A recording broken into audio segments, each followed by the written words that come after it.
Married at First Sight UK. Episode 16, Part 1. Continuing with the homestays, we're back with Amy and Josh. These two started with breakfast at the kitchen table.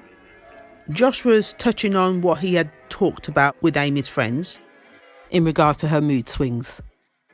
What I found very weird about this is someone had turned around and told me I keep having mood swings, and you just take it on the chin like it's normal and let it go straight over your head and behave like, this is me, get used to it.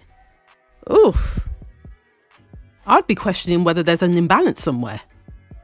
Knowing me, I'd be straight down the doctors.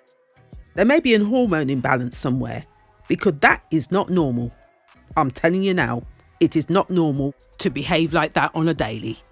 No, no, no, no, no. Continuing with the conversation, she was trying to say that this is her normally, this is her daily. She snaps at her mum, ex-boyfriends, whoever's in her path, I'm going to say. Now, you've got me questioning why your ex left you. Yes. Now, no end of questions are going through my head.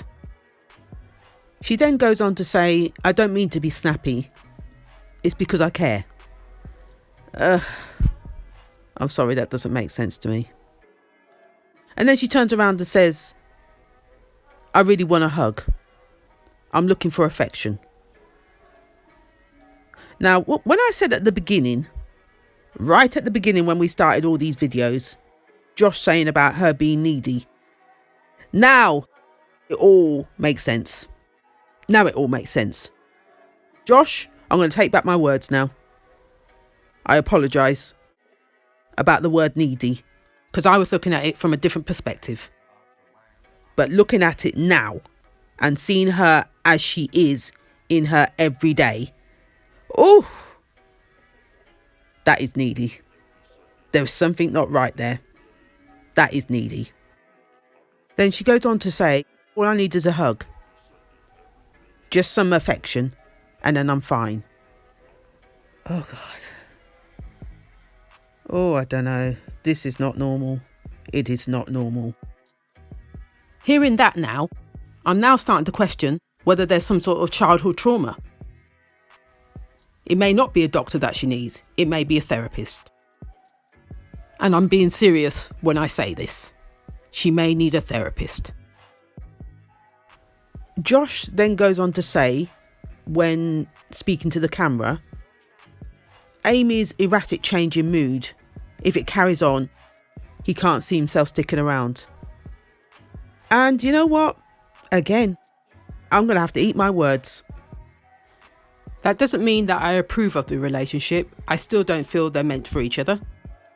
But, first of all, Josh, I will tell you to get her to seek therapy, first and foremost, before making any rash decisions.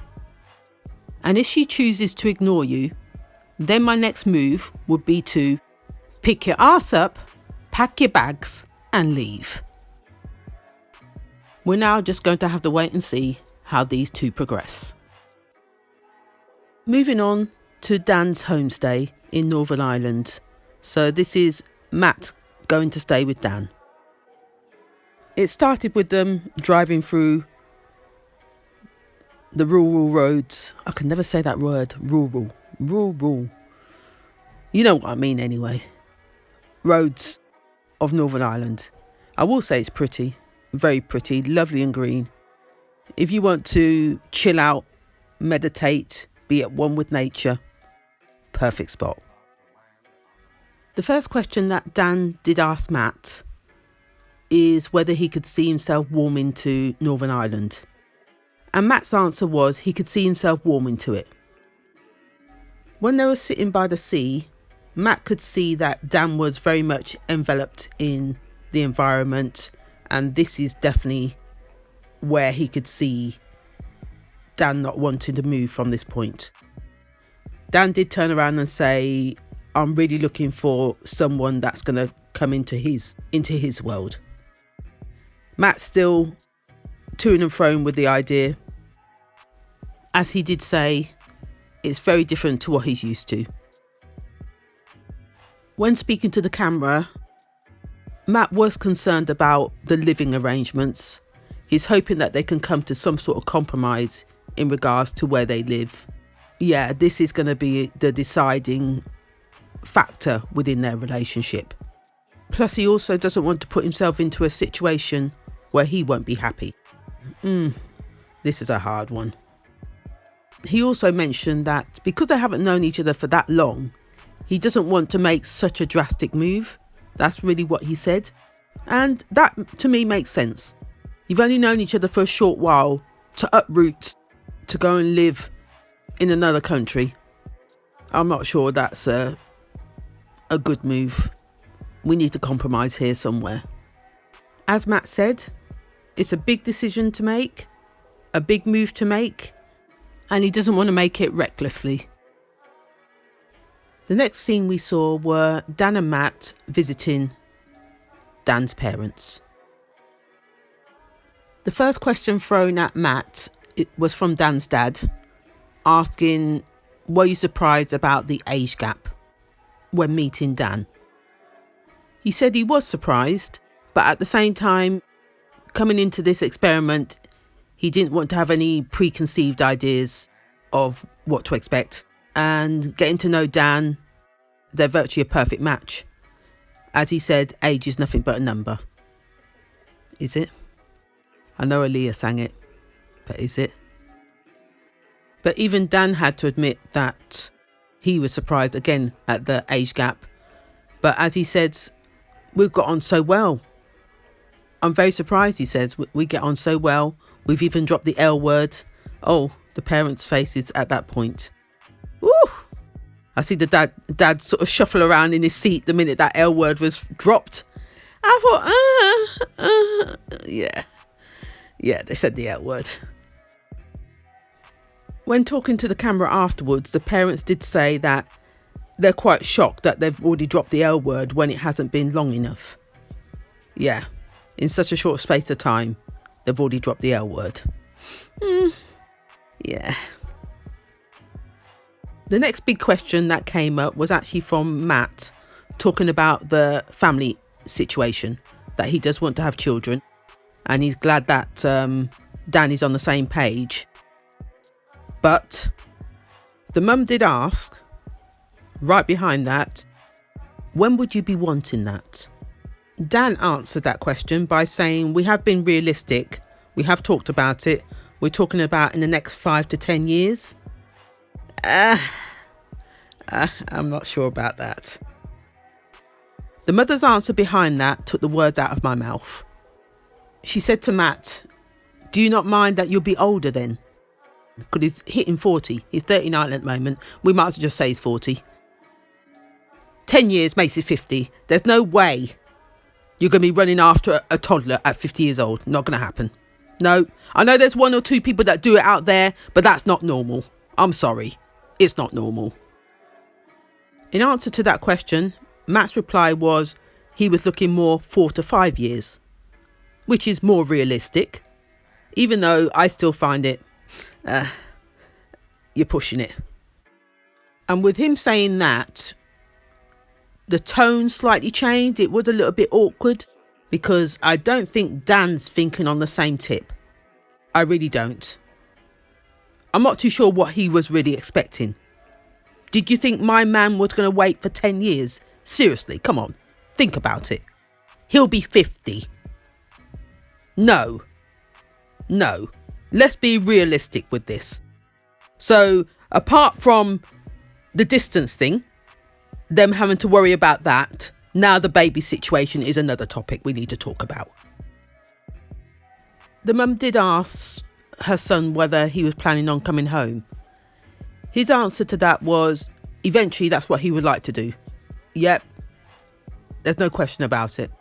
And then the question was put to Matt in regards to what his plans were. He also said he's willing to move eventually. He wants to build something. He wants to build a family. He wants to build something for himself. He knows his parents will be not so much upset, but sad to see him go. but he needs to do this for himself. I definitely understand where he's coming from with that. Been there, done that.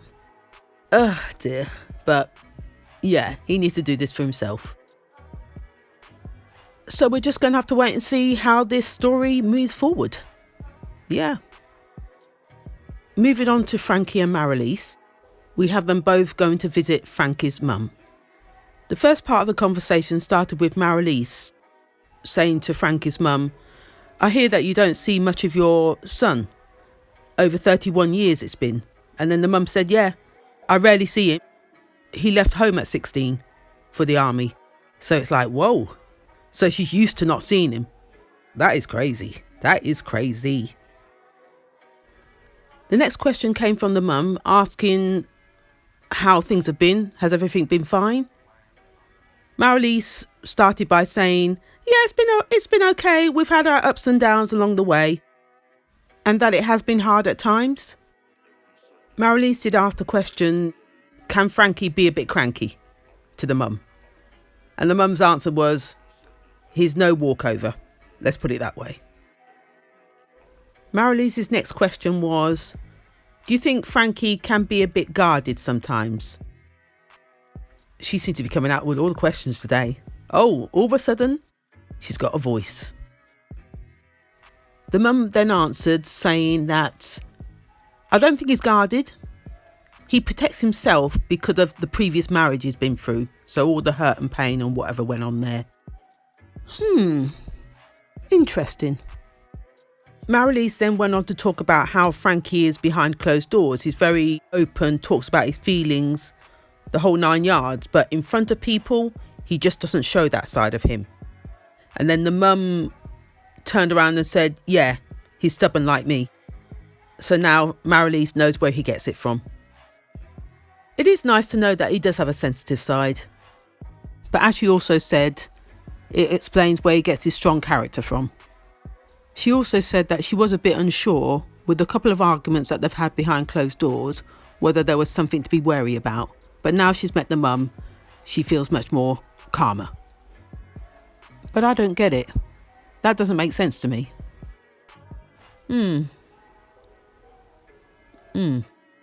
But like I said, if you're in a position where you're having to sleep in a different room to your husband because you feel your life is threatened in some way, I'm not too sure the two correlate. What's it got to do with his mum? That's still a red flag.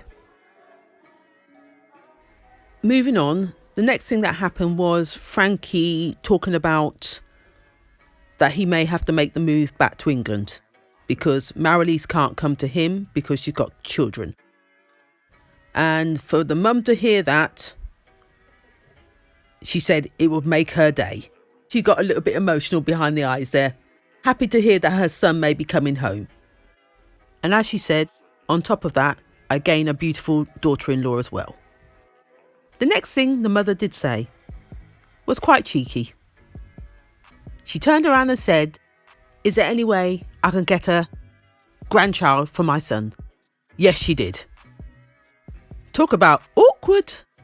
Them two didn't know where to put their faces. Especially Marilise. She started playing around with her hair. Didn't know what to say. I don't know. Then Marilise said, it's early days. It's early days. The mum's answer to that was, hopefully, let's watch this space. Is that pressure or what? Oh my goodness. Give the girl a chance. Afterwards, when talking in front of the camera, Marilise did say, I had a few pressures today. First of all, with Frankie moving from Dubai, we already know it's going to be pressure with the relationship because he's making a big move.